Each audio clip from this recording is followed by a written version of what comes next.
ಚಿಕ್ಕಮಗಳೂರಿನಲ್ಲಿ ಆಯೋಜಿಸಿದ್ದ ಪ್ರಧಾನಮಂತ್ರಿ ವಿಶ್ವಕರ್ಮ ಯೋಜನೆಯ ಪ್ರಚಾರ ಹಾಗೂ ಸಾಲ ಸೌಲಭ್ಯ ಕಾರ್ಯಕ್ರಮವನ್ನು ಸಂಸದ ಕೋಟಾ ಶ್ರೀನಿವಾಸ ಪೂಜಾರಿ ಇಂದು ಉದ್ಘಾಟಿಸಿದರು.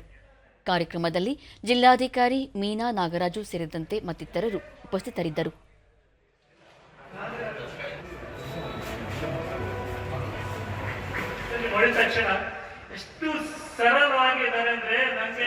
ಜ್ಞಾನದ ಶಕ್ತಿಗೆ ಇದು ಸಾಕ್ಷಿಯಾಗಿದೆ.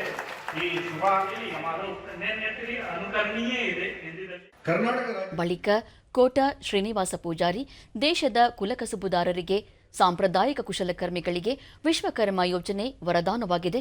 ಕೇಂದ್ರ ಸರ್ಕಾರದ ಯೋಜನೆಗಳ ಸಮರ್ಪಕ ಅನುಷ್ಠಾನದಿಂದ ಗ್ರಾಮೀಣ ಪ್ರದೇಶಗಳು ಮೂಲಭೂತ ಸೌಕರ್ಯಗಳಿಂದ ಅಭಿವೃದ್ಧಿ ಸಾಧಿಸಲಿವೆ ಎಂದು ಹೇಳಿದರು. ನನಗೆ ನೆನಪಿರುವಂತೆ ಕರ್ನಾಟಕ ರಾಜ್ಯದಲ್ಲಿ ಪ್ರಥಮ ಬಾರಿಗೆ 1042 ಜನರಿಗೆ ಇವತ್ತು ಸಾಲ ಸೌಲಭ್ಯ ವಿತರಣೆ ಮಾಡಬೇಕು ಅಂತ ಹೇಳಿ ವೇದಿಕೆ ನಿಶ್ಚಯ ಮಾಡಿದೆ ಜಿಲ್ಲಾಡಳಿತ.